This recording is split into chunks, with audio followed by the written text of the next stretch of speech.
Good morning, Jeep Creepers. All right, so one of the most handiest things you can have, and it's like the first thing you do, and if you're playing video games like Minecraft, is you build a workbench. Workbenches are extremely handy. I built a couple for my other garage, and now I'm building one for my dead shed garage. So how tall should it be, first of all? Well, you want a workbench to be proper height, and I found my proper height is exactly 36 inches, 3 foot. That gives you, you're not bending over, putting strain on your back when you're working, and everything is just laid out as far as, you can reach and everything, and it's just easy on you. It's real easy to work. So, the other thing, how deep should it be? Well, I found for my needs, 2 foot is plenty deep. You don't need to go any deeper than that. That'll fit in your garage well. It'll usually line up with how deep your sud path is to like your garage door and everything, so it'll fit in, so you're not taking up any of your garage space when you pull your cars in and everything. Your workbench will be pretty flush with the doors. How much do you need to spend? Not much, guys. I spent under $50. A couple pieces were culled, so I saved a little bit of money there, but around $50 you can build a ultra durable workbench that you can use for carpentry. You can use it for, like metal work, like welding, mechanic work, whatever. Put all your tools up and everything. And this is a real simple, easy design. Came up with it years ago, just kind of trying to figure out my needs. And it's worked so well, I'm going to do another one. All right. So stay tuned, and we're going to get one built right now. All right, pieces you need to make this work. You're going to need 2 2x4 by 12 foot long, and 3 2x4 by 6 foot long, and a 4x8 sheet of, I used 4-ply, almost like 3/4 inch for the top surface.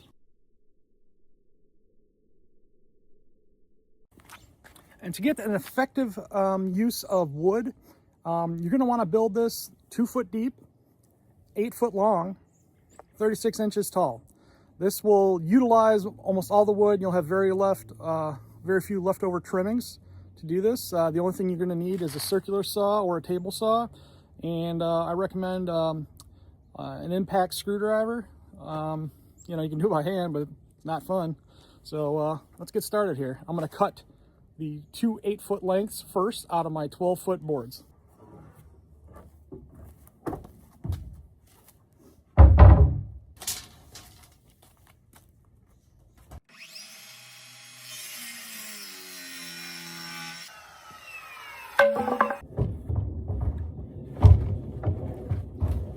This is why you want a tool bench instead of using stupid things like blue barrels.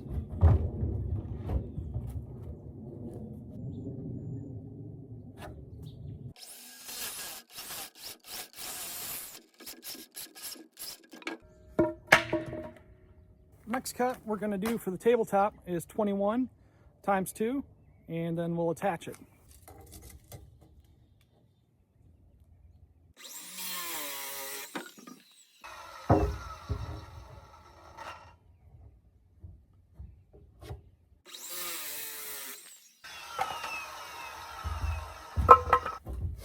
So far, it's our first piece of scrap.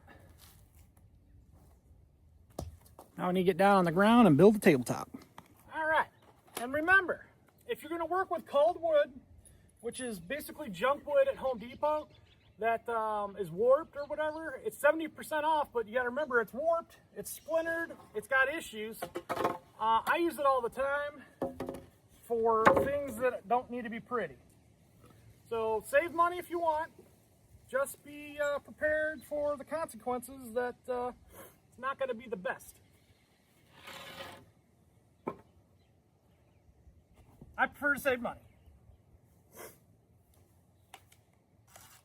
Often comes with headaches. All right, for this, I'm attaching it with 2.5-inch deck screws, or construction screws. Same thing.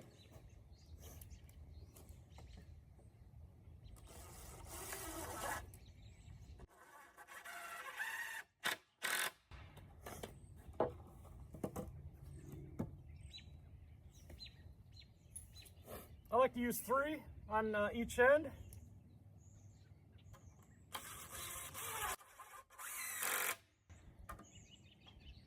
And the thing that's nice about construction screws is, I don't know if you know this or not, but the shoulder here, that is designed to slip through the board it's going through and to torque the board it's going into, and on the second side, tight down into the other board.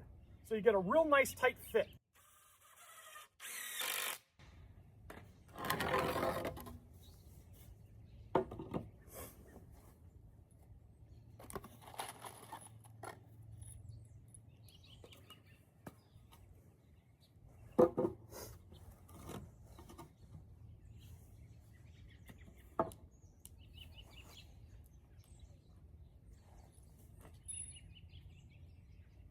Often a good idea is to start with your center screw,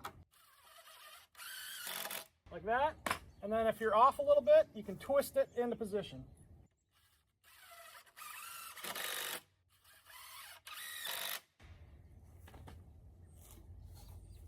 All right, got one side done.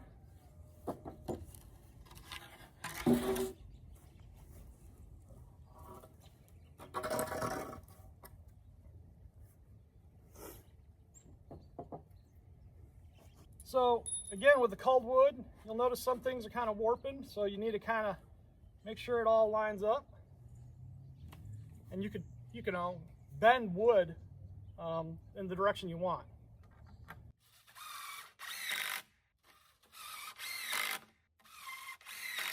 So you can see what I mean. I got that all right there, but over here it's not right. So you're gonna have to kind of hold it and drill it at the same time, or screw it, I mean, to get it where you want it. Wood is quite flexible, which makes it awesome for building with junk wood, because if it ain't right, don't matter. Try not to put any screws through knots,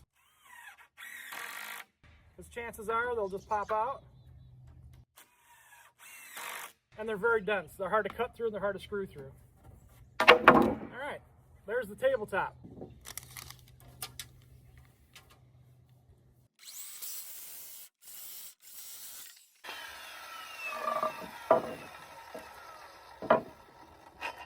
So on our 6-footer, we're gonna get 2 legs.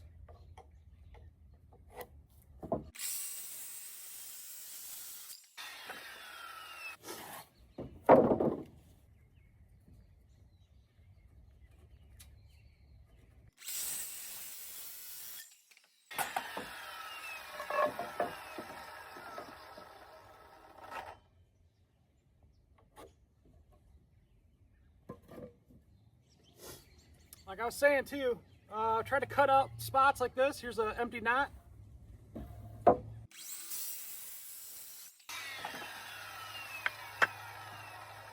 our waste wood.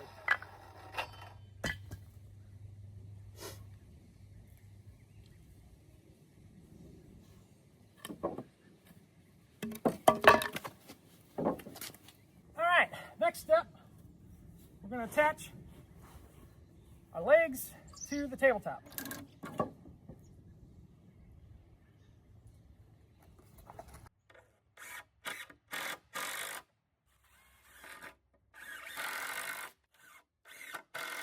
And then, to keep it from wobbling, I'm going to put 2 screws on this side. And this will also hold our corner in tighter.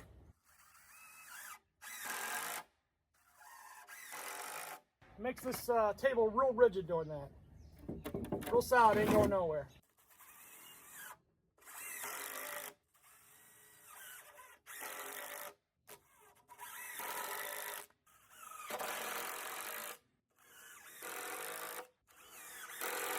Get the other side done. Almost done with Blue Barrel.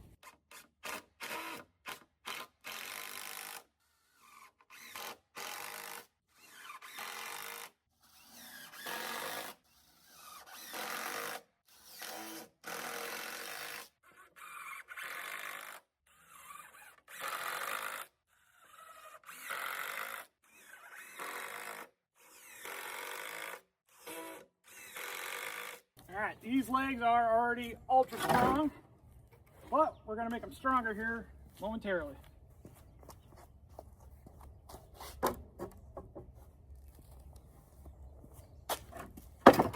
this wobbles a little bit because my driveway's cracked. Let's see if I can find it. Yeah, there we go. Now that we got this down, now we're going to put our tabletop on and cut it. And we can use the table already.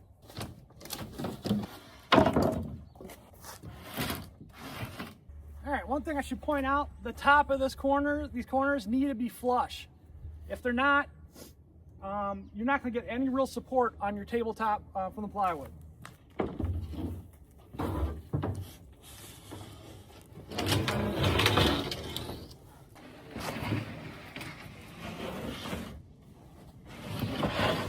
The best way to rip plyboard is first mark and measure it, I guess. It's 48, of course.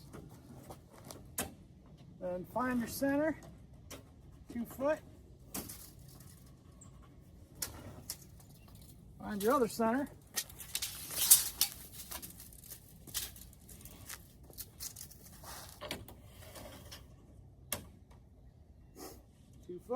Normally the tool you would use is what's known as a snap string. Just a string that is coiled up with powder inside, and then you put it on end to end, you pick it up and snap it when it has tension. Mine's wet, so it's not going to work. I'll show you the other way you can do this. All you got to do, just keep measuring 24, and then take a level or straight edge and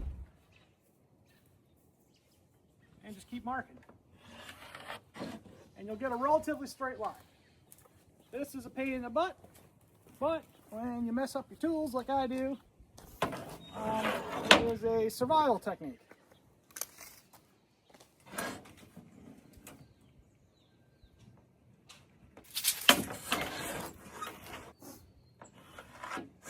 It's not the preferred way of doing this, it takes too long, and it's not probably as straight as a snap string would ever be.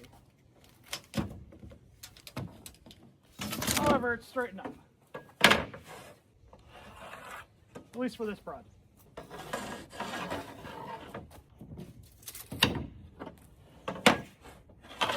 All right, relatively straight line. Run this off the edge a little bit.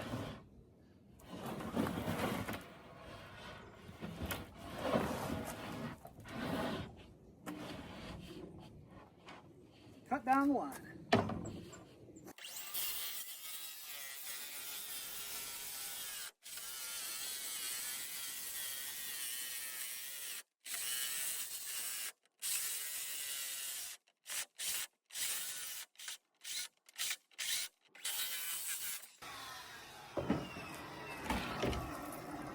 Pick the best side.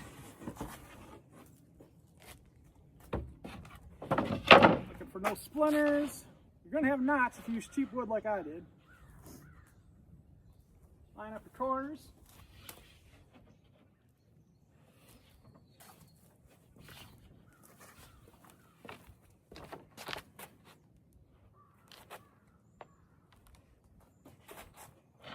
Perfectly square. All right, now we're ready for some screws.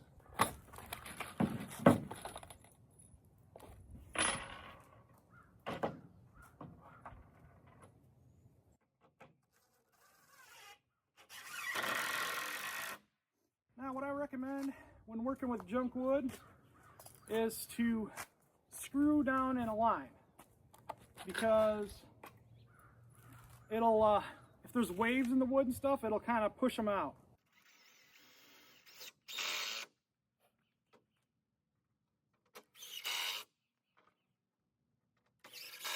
Now I like to put these about every 8 inches, 6 to 8 inches out.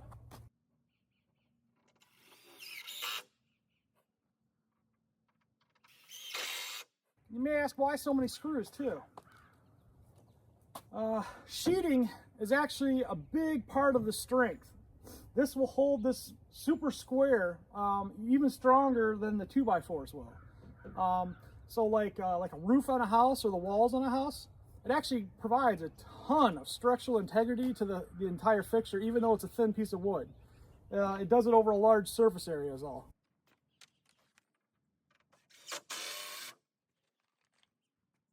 And then when I get in the middle here, I might go a foot out or something like that. Unless you got screws to waste.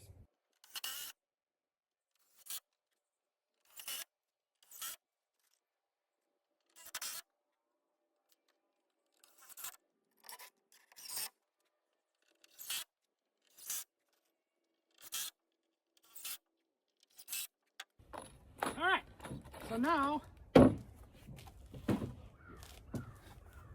a little bit rickety because of my driveway, but now we got a nice strong tabletop surface. What makes a table even better? Well, I'll tell you, a shelf. Yeah, that's right, guys. Having this with a shelf is fantastic. I'll use it to store batteries in the winter, and I'm gonna make it tall enough to store my welder. So let's get my welder out, measure it, and make sure that we get the correct height we want for our shelf.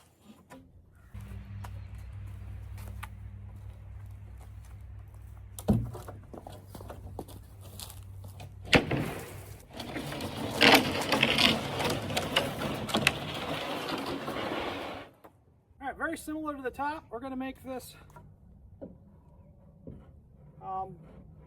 brace these legs. So we can just simply do this. Mark it like that. We're going to make braces, but we're going to put them on the inside so the shelf has something to sit on.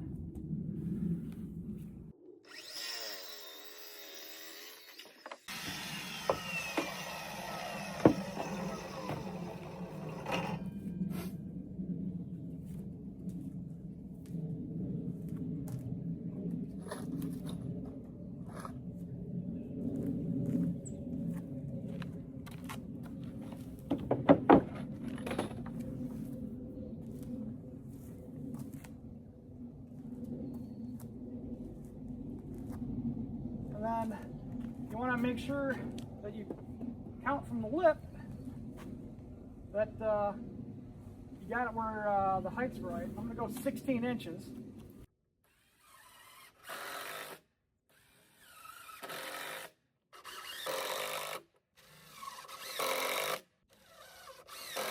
Cut this one off for the other side.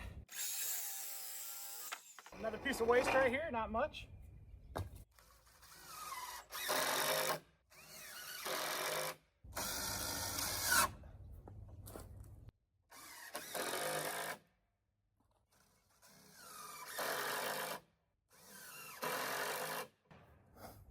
All right, now we need to cut that table so it fits.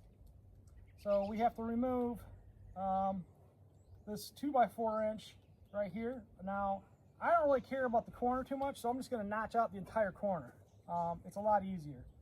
So all you need to do is first measure your depth.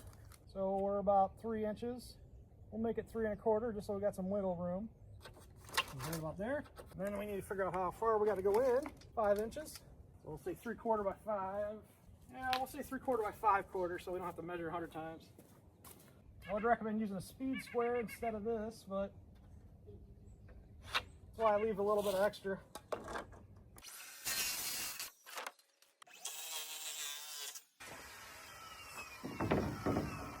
Waste wood.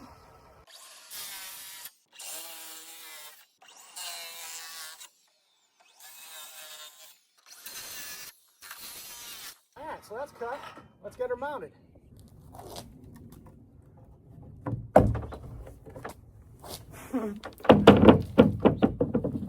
Alright, got our table flipped back over. Let's get in that piece. This side's got some cracks on it, so we'll flip it over. Alright, so I got myself in a little bit of a pickle. I need to pull this leg off to get it up. Now, if you did what I did and use a thinner plywood, and I want to put heavy things down here like my welder and batteries, car batteries and stuff, we're going to reinforce it. I'm going to show you how.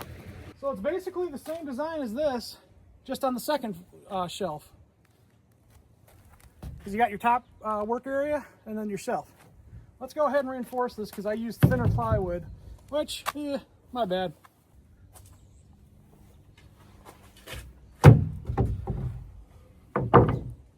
I got another piece of cold wood here I had laying around. This is way overkill. This is a 2x10, 12. Insanely strong. You'll be able to park a car on this bottom shelf. Not what I had intended, but instead of buying wood, I just like to use the wood I got. Now it does kind of cover up the underside a little bit, which is a disadvantage, but I really don't want to put much on the floor anyway. Yeah, this is going to work great.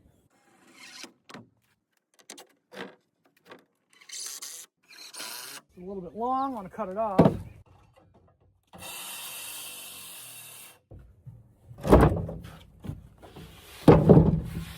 All right, let's put the ply down.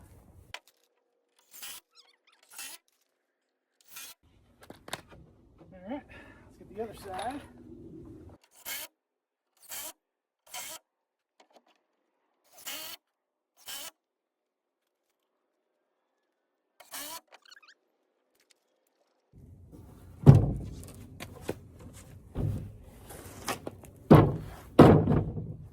Getting heavy. Heavy duty.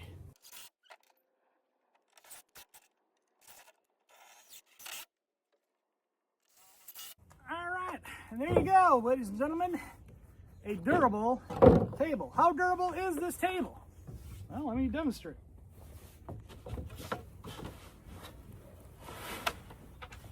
That's right. You can sit on it, you can walk on it, you can dance a jig on it. It is going to be the strongest table that you've ever built for about 50 bucks.